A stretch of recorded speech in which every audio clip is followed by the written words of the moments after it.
Now, in the third part of the third lesson of your history book is about Jainism and Buddhism. Now, in the second chapter, you have come across the advent of Aryans. The Aryans came to our country, and it is through Aryans only that Hinduism has come into existence. The early Vedic age and the later Vedic age gives you the entire religious aspect of Hinduism, and through by reading that lesson you have also come to know that what were the religious practices that were involved in Hinduism. Now, there were some drawbacks in the Hindu practices of their religion, due to which it gave rise to two new sects of religion. That is, one is the Jainism and the other one is Buddhism. Now, what were the drawbacks that we come across in the religious practices from the early and the later Vedic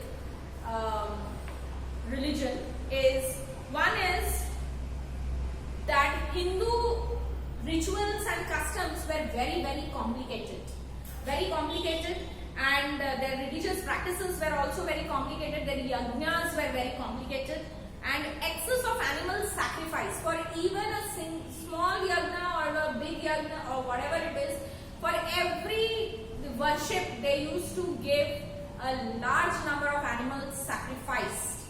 So this practice of sacrifice became so predominant that it was not in the reach of the common man. A common man, if he wants to have a ritual to be performed, then he couldn't do it because he needs to give the sacrifice of animals, and that costed him too much. So due to this practice of sacrifice, people started shifting from one religion to another religion, which could give them a little less expenses. Then Hinduism, as I told you, it became a very expensive religion because to Brahmanas a lot of Guru Dakshinas have to be given, a lot of Dakshinas has to be given to perform any yajna or puja, and that's why it was not affordable to the common man. So the common man, the poor people, as we have seen that in the later Vedic age, the four varnas, that is the four castes, were very predominant in the society, and Shudras were the poorest ones. So naturally people started shifting, looking for a new religion which would give them some comfort. Then next is the predominance of the priesthood. As among the four castes, the Brahmanas occupied the major seat in the society. They were considered next to gods. The Brahmanas started considering themselves as next to gods, and without them even the Kshatriyas could not carry on their kingly affairs.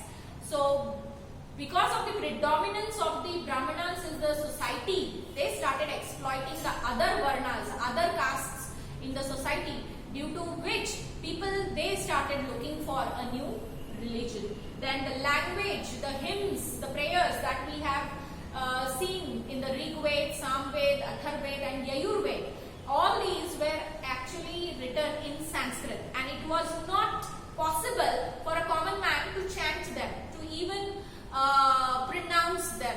So naturally they wanted a religious ceremony to be performed in a common language, which was not possible in Hinduism. And next is the caste system. As I told you, this caste system, even the Shudras were not allowed to fetch water from a pond or a well from where Brahmanas were fetching water. So such exploitations were predominant in the society, were practiced in the society. Then efforts of the intellectuals.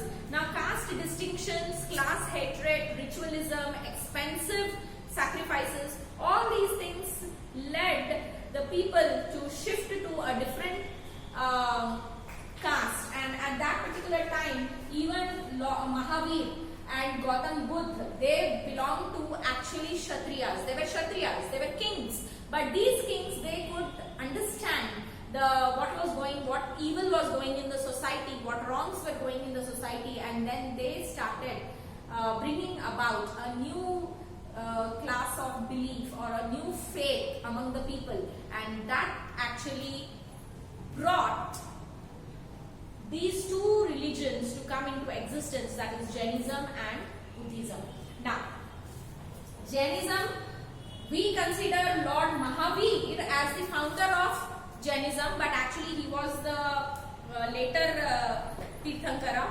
Now, Vardhaman, he was popularly known as Mahavir, and he is considered as the founder of Jainism in India. And according to Jains, Mahavir was actually the 24th and the last Tirthankara. Okay, and the first Tirthankara was Rishabdev and 23rd Tirthankara was Parshvanath. So the first Tirthankara was Rishabdev and the last Tirthankara, that is 23rd Tirthankara was Parshvanath. And the son of King Ashwasena of Banaras, Parshvanath was the son of Ashwasena of Banaras, and he was considered actually to be the founder of Jainism. But Lord Mahavir is popularly known as the founder of Jainism. So we are supposed to write that Lord Mahavir is the founder of Jainism. Now, Lord Mahavir was born at Kundagram near Vaishali in 540 BC, and his father Siddharth, his father's name is Siddharth, he was the head of the Kshatriya clan known as Janatrika. In those times there were Kshatriya clans. Clans means dynasties. So his father was the head of the Kshatriya clan Janatrika, and his mother Trishala was a Licchavi princess.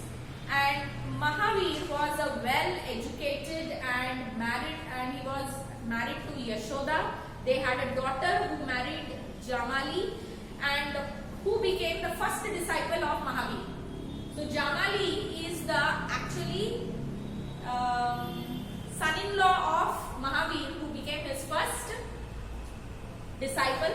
Mahavir renounced the world. Renounce the world means he left his family, he left his wife and went to forest at the age of 30, and he started practicing severe discipline, doing penance, heavy tapasya, and he wanted to get moksha, he wanted to get the enlightenment from God, and he did penance for 12 years, and at the age of 42 he attained enlightenment. Enlightenment means Kaivalyam. He attained Kaivalyam and he became Mahavir. Okay, and then that time Mahavir, he used to meet two kings, Bimbisara and Ajatashatru. Bimbisara and Ajatashatru, they were two very powerful kings who became the followers of Mahavir. Mahavir died at the age of 72 in 468 BC at Pava near Rajagriha. So at the age of 72 Mahavir died. Now what are the main teachings of Jainism? The main teachings of Jainism is ahimsa. Ahimsa. Mahavir, he advocated non-violence. As I told you, why people came to Jainism or why people wanted to bring Jainism and Buddhism? Because sacrificing. In Hindu religion, sacrifice became a very big headache for the common man, because he could not offer sacrifice, because sacrificing an animal was very, very expensive. So the main ethic of Jainism and Buddhism is ahimsa, that is non-violence. The Jains, they walk barefooted, they don't even wear chappals or sandals, and they drink filtered water so that they do not engulf or they do not swallow any germs through water also, and they tie a cloth, like now we are keeping mask on our faces, so like that they tie a white cloth over their mouth so that they do not inhale any insects or germs into their mouth and cause harm to them. And they do not do yagyas and they do not give sacrifice also. No faith in yagyas, they do not have any faith, any belief in yagyas, sacrifices and ritualisms, in puja path, no belief. They have no belief in caste system. There is no higher caste, there is no lower caste. There is no Brahman, no Kshatriya, no Shudra, no Vaishya in Jainism. All are same. Attainment of salvation, they have to go for a strict penance, that is tapasya. They have to go with the hardships of life and they have to attain salvation, that is moksha. And they also believe in the cycle of birth and rebirth, that is birth, death and rebirth. So Jainisms also believe that there is birth, there is life, and then there is death, and after death again there is rebirth. Life, they also believe in the theory of karma and the theory of death. life after death, and they consider that they will be going into the next form of life based upon the karmas they do. If they do bad karma, then they will become snake or some other wriggling animal. If they do good karma only, then only they will get the life of a man again. Hard penance and self-sacrifice in Jainism. Penance, that is tapasya, very hard tapasya they have to do throughout their life if they are following Jainism, and they have to also follow the principle of self-sacrifice. They have to sacrifice everything, all desires, pleasures, luxury, everything they have to sacrifice. And they have to take 5 vows. 5 vows means promises of the Jainism, that is not to injure life. They are not supposed to do harm to anybody's life, not to tell a lie, not to steal, not to possess any property. They are not supposed to have property, and not to practice chastity. Chastity means they are not supposed to have consume alcohol, smoking, any type of such type of chaste things. They are not supposed to do it. Then, so in sects of Jainism, there are, again, Jainism is divisible into 2 sects, 2 classes. One is Shwetambar and Digambar. Shwetambars are one who wear white colored clothes and they cover their faces. They are fully covered, wrapped in white color costume. And Shwetambars, they did not believe in extreme penance and austerity. Austerity means to lead a life of discipline, very strict life. And penance means hard tapasya. So these Shwetambars, they did not believe in this. Digambars believed in austerity and penance, and Digambars, they used to roam naked. They never used to wear any cloth on their body, and they are the orthodox believers or followers of Mahavir. So they believed Mahavir. Then doctrines of Jainism. In doctrines of Jainism, you will have three ratnas. In 3 ratnas, we have right faith, right knowledge, and right conduct. They should have a disciplined life. Right knowledge, right faith, and right conduct. That is 3 ratnas. Karma. They believed in the theory of karma. Based on karma only, you will have your next birth. Political life. They believed in the doctrines of non-violence, ahimsa, and even the Kshatriyas, they gave up fighting. They stopped doing wars.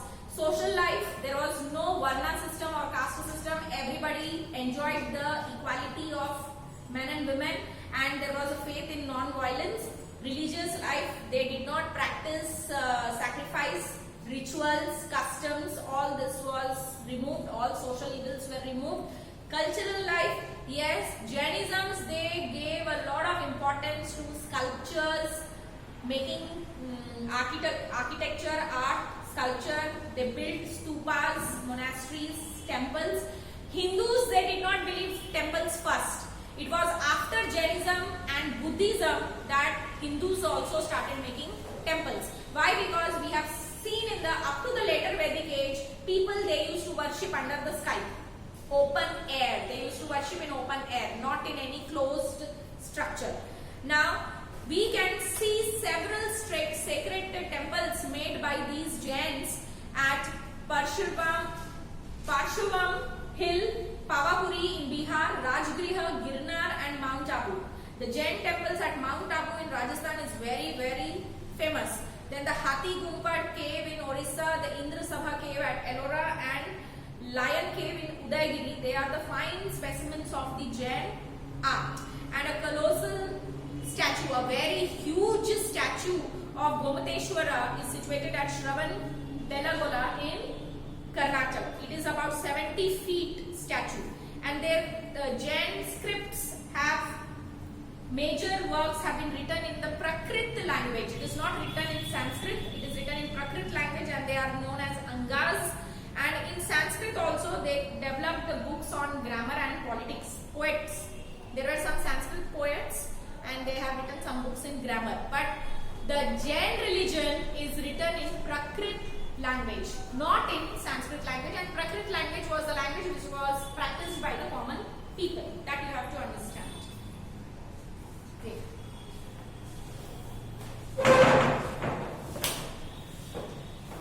So with this